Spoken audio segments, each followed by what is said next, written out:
Hello, this is Mike, NoStressMike.com, and I want to kind of share a little bit more of my opinion on racial problems. And tell you the truth, I'm not really much into racial stuff. Uh, I've explained some of the stuff that I've been brought up in and experienced, and that kind of gave me a sour taste towards that type of stuff. And I started thinking about it, and I thought, well, why is this happening? And I started thinking, okay, now what's happening is right now they're trying to I don't know if it's rewrite or erase history by taking down statues and flags and stuff like this. And I'm thinking, okay, why is all this? And the thing that they all have in common is attitude. And I don't have racial problems, but I am, well, you really can't call it, I am prejudiced. I am prejudiced against people with a bad attitude. And I'm sure this is one reason why a lot of people don't like President Trump, because he does have an attitude. Now,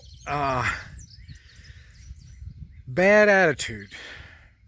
Explaining a bad attitude is really weird, because I'm really nice.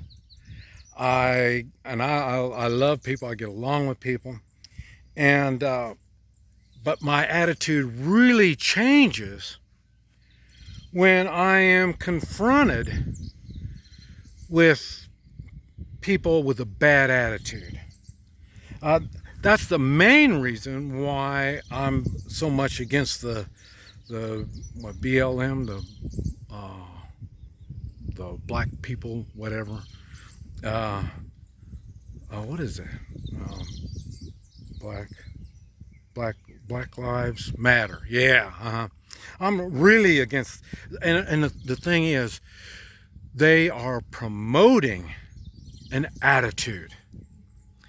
And the best way I have in the way of changing people's attitude is having them watch me and how I get things done. Like I say, I'm a problem solver. I say I have to deal with people with a bad attitude. And you can catch the attitude. Even, when I'm in foreign countries, we don't even speak the same language. And I can tell when they have an attitude problem. And you've faced this in government officials. They really have a bad attitude in general. A policeman, I say, I don't have problems with police normally. And the ones that I do have problems with are the ones with a bad attitude.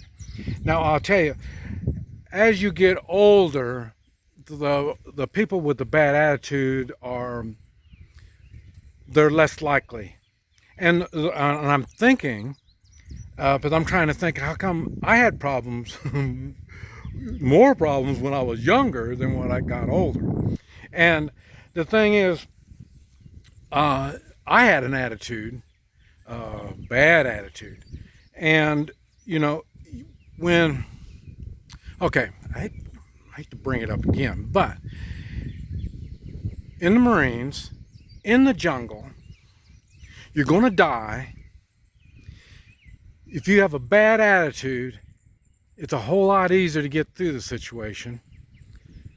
When you don't have the food, you've been pissing and shitting all over yourself, and you know, I mean, it's because the fear is so much. You need to be able to control that bad attitude. Kick it on when you are outnumbered and outgunned.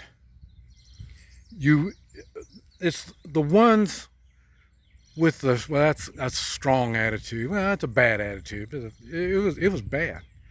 And it's that attitude that gets you through situations.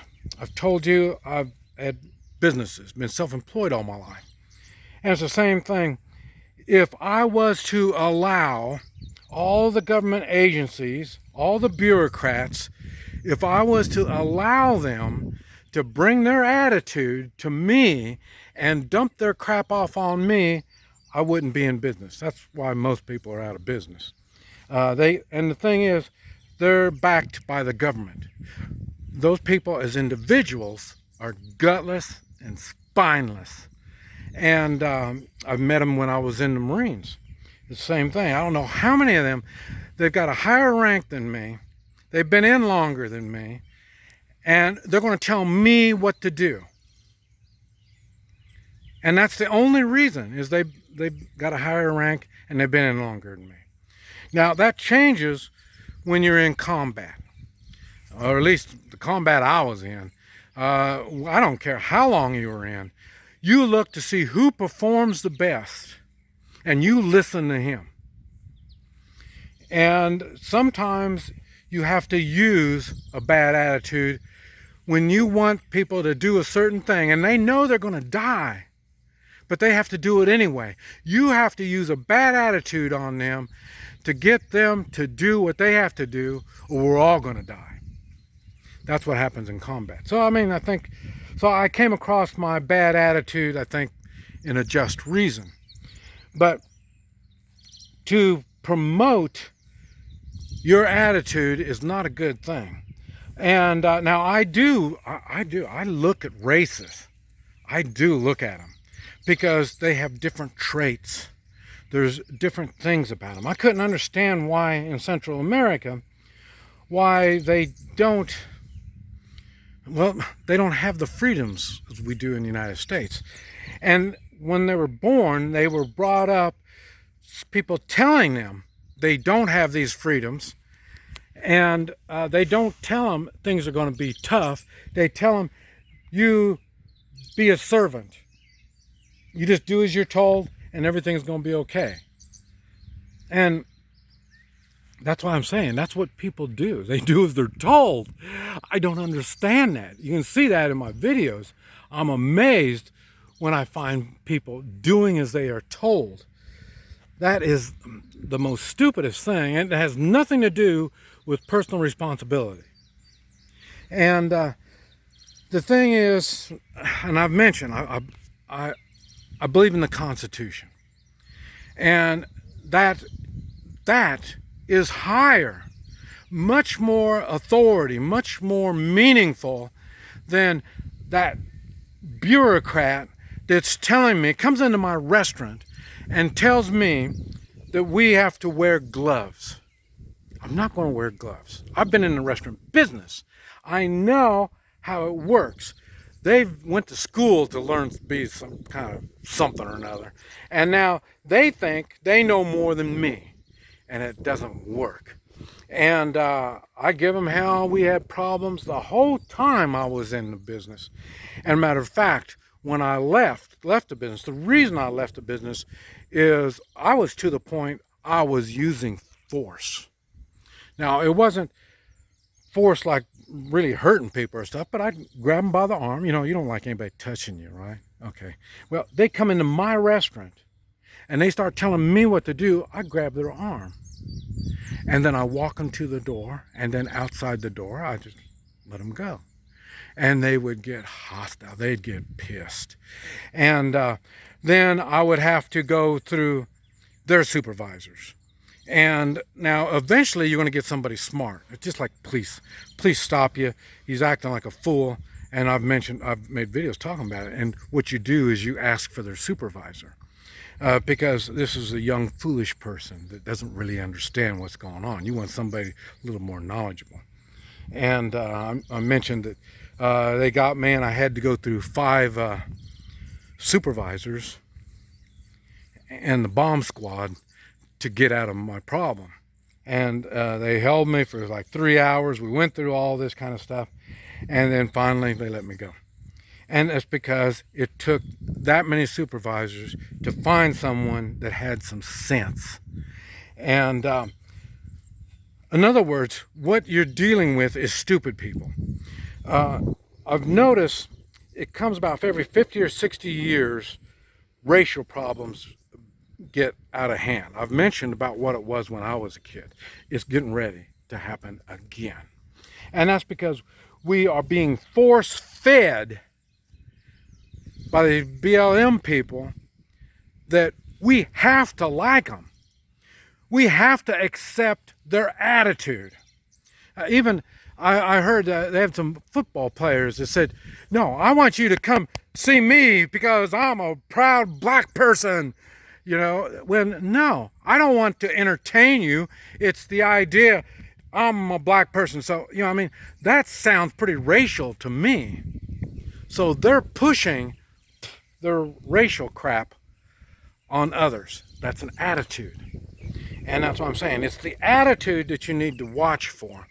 And they're trying to change your attitude by, like I say, eliminating our history.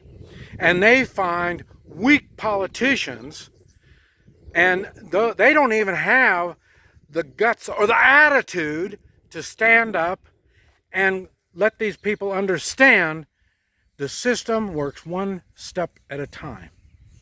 And that's the way it goes. You push it too fast, you're going to have problems. And that's what's going on now. We're going to have problems.